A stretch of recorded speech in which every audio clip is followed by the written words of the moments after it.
Hello everyone, my name is Ryan Cam, but before I dig into Downton Abbey New Era, I just want to thank you all for checking out my Men review that I posted on, early Friday morning, because that video blew up, and that movie was terrible, but making that video was honestly a lot of fun, and I'm so glad that it got a lot of views. Views really don't bother me per se, but when a video does well, it just makes me happy. So I just wanted to say thank you all for checking that out. But for now, on to a much better movie in every considerable fashion, Downton Abbey: A New Era. This was directed by Simon Curtis, it was written by Julian Fellowes, and this is the sequel to Downton Abbey the movie, which was released in 2019, and is a continuation of the Downton Abbey TV series, which lasted from 2012 to 2016.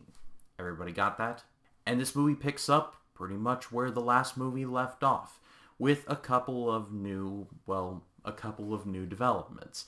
One being that the Lady Crawley, Violet, played by Maggie Smith, basically tells the family that she has come into the possession of a villa in the south of France. And her family's like, were you planning on telling us? And she was like, well, eventually, I'm telling you now.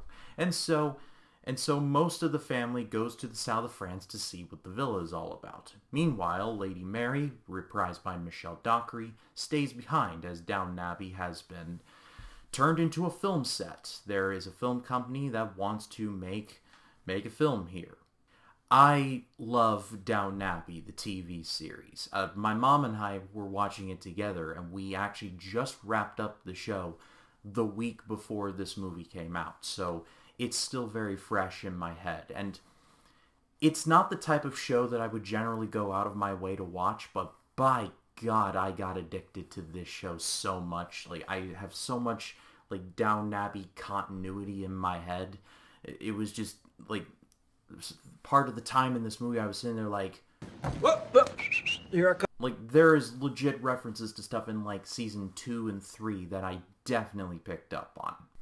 What I'm trying to get at is that I love this show, and I was a bit concerned because with the Downton Abbey movie that we got in 2019, it kind of felt like, alright, it's a reunion. This is literally the movie after the TV show was canceled.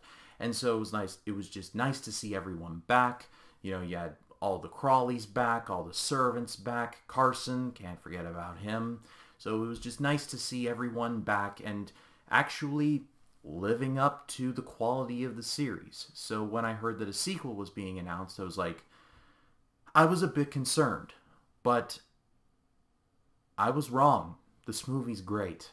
Am I a bit biased in saying that? Yeah, probably. But at the same time, I like what I like. And this is a Downton Abbey movie doing a Downton Abbey things. And that's what I wanted to do, and that is exactly what I got. All of the cast is back, and it's always nice to see all of them because they all did a great job. This movie actually is pretty story-heavy, and I won't spoil it if you all are interested in seeing it, but there is a lot that happens, and I'm surprised that they would do a plot-heavy Downton Abbey movie like this, because the one in 2019 was primarily focused on the king and queen coming to Downton for their visit. And there were other stuff in there too, but it was primarily focused on that. There's actually a lot going on here. I've seen in certain reviews that Lady Mary was not given all that much to do, and I kind of have to agree.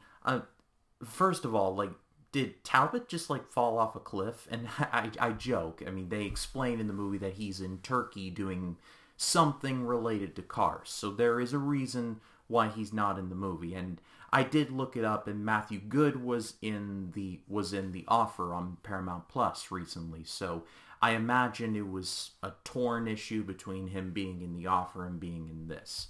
But his absence is definitely felt here.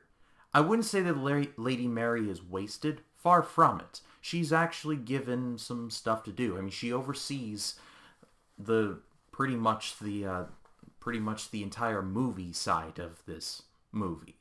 But I feel like I feel like she was kind of excluded from the main storyline, which is a weird feeling, especially for a main character like Lady Mary. I mean, it's Michelle Dockery, so of course she does a good job in the acting department, but it was just a weird flex. That's my point. Outside of Lady Mary's character work, the rest of the movie I really did enjoy. There was not a dull moment throughout. There was a part of me that was a little worried because, again, no spoilers, but this movie takes place in the late 20s. I would imagine this takes place in 28 or 29. And because they're shooting a movie at Downton, there's the whole thing of talkies versus silent film. And there's a bit of a hint of the whole, superhero movies versus, cinema and that whole dumb debate. It's subtle, but if you notice it, it is there. And I'm not necessarily saying that that's a problem. I guess my only nitpick would be that it kind of feels very Singing in the Rain.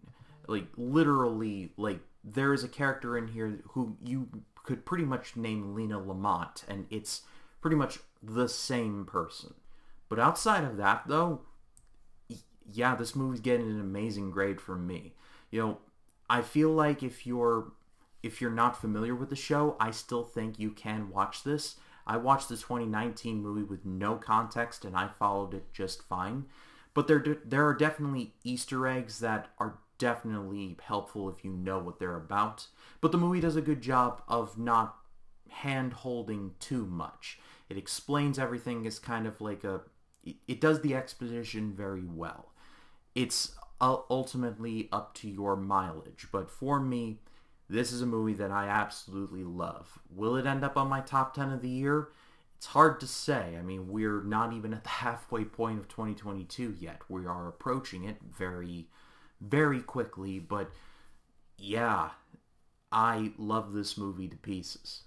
But what did you all think of Downton Abbey: A New Era? Leave your thoughts in the comments. I'd love to read what you have to say about it. And if you like this video, please be sure to leave a like, comment your thoughts down below. And if you like this video and you want to see more like it, hit the subscribe button and click the bell to allow notifications. That way when a new video drops, you'll be the first to know about it. My name is Ryan Cam, and I'll see you in the next one.